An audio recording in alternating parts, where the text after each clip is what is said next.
Okay, chapter 2 of Alvin Ho, Allergic to Camping, Hiking, and Other Natural Disasters. Chapter 2, The Fantastic Straitjacket Escape. I ripped open a kit right there in the driveway. Inside there were pencils, stickers, handcuffs, and a handcuff key, a rope, a Houdini's Greatest Escape DVD, and a gold card. Calvin whistled. Dude, he said. I bet it's from Uncle Dennis, said Annabelle.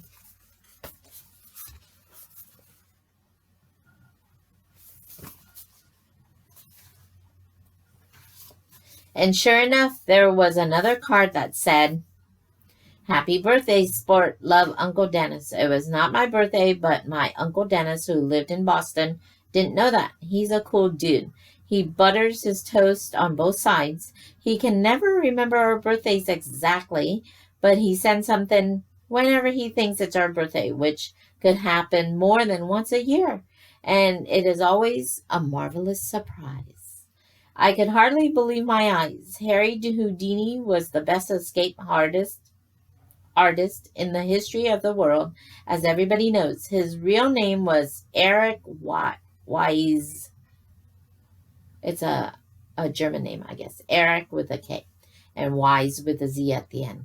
And now, with a little practice, I could be the next Houdini. Thoughts swirled in my head, leaves swirled in the yard. Come on, said Galvin, let's watch the DVD. We rushed inside. Houdini's Greatest Escape was amazing. First, Houdini was blindfolded, then he was tied, then he was handcuffed, then he was roped, hanging upside down, but he wiggled and squiggled and squirmed and gasped, escaped. Then he was tied to a chair, handcuffed and roped, and he escaped again. It was spectacular. Let's try it, said Calvin. So we did. We tried it on Annabelle first. She is very useful in that way. First, we did the blindfold. Okay, here, let me show you the pictures. I'm sitting facing this way. I'm just trying to get comfortable. Okay? And you should too. Okay. First, we did the blindfold. Then we did the handcuffs. Then we used the rope. Annabelle slipped out of everything faster than Harry Houdini. She was great. Then Calvin tried it. He squirmed a little more than Annabelle, but he slipped out of everything quickly too.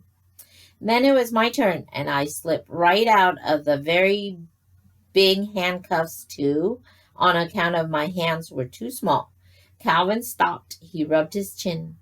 I don't think we're doing it right, he said. Great escapes are supposed to be hard. Otherwise, they're not great escapes. They're just regular escapes. Oh, look at Annabelle.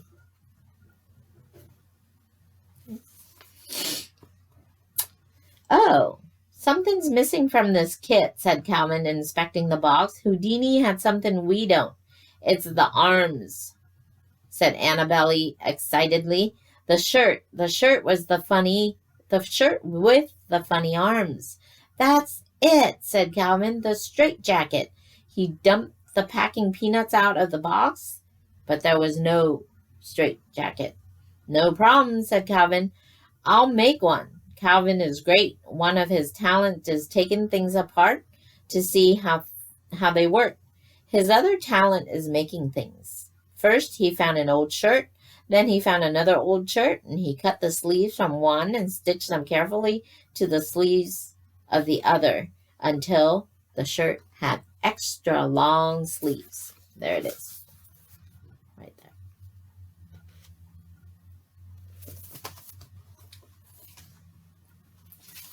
It was fabulous. First, we tried it on Annabelle. We wrapped the long sleeve around her tummy and tied them to the back.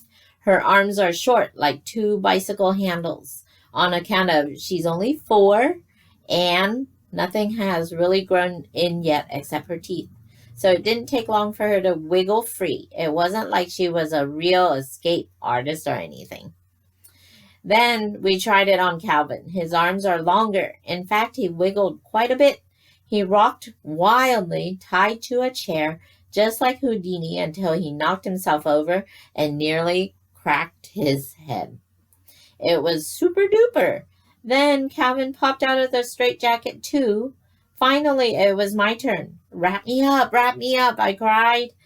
Not so fast, said Calvin. I need a little more practice. But it's my turn. But I'm gonna be the great Calvini, said Calvin. No, you're not, I said. Yes, I am, said Calvin. No, you're not. Yes, I am. It's my kit, I said. But it's my straitjacket, said Calvin. This was true. I didn't know how to sew. Calvin had learned to sew in Scouts, just in case one of them conked their head on a rock while climbing and was bleeding to death and needed stitching. Calvin was just about to conk me on the head when... Calvin, my mom called, time for karate. Hurry, honey.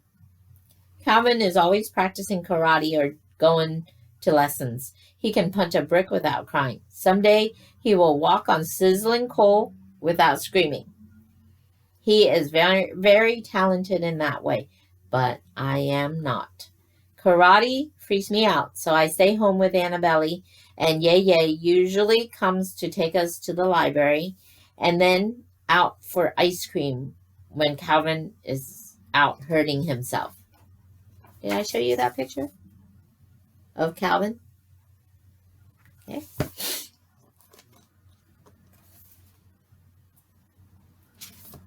Yay will be here in a minute, said my mom, poking her head into the living room. Be sure to let him in. Okay, I said. Okay, said Annabelle. Then Calvin was gone, just like that. But his fantastic straitjacket was not. It was lying on the floor, doing nothing. So now we are at end of chapter 2, and we will be stopping, and then we'll restart at chapter 3. Okay?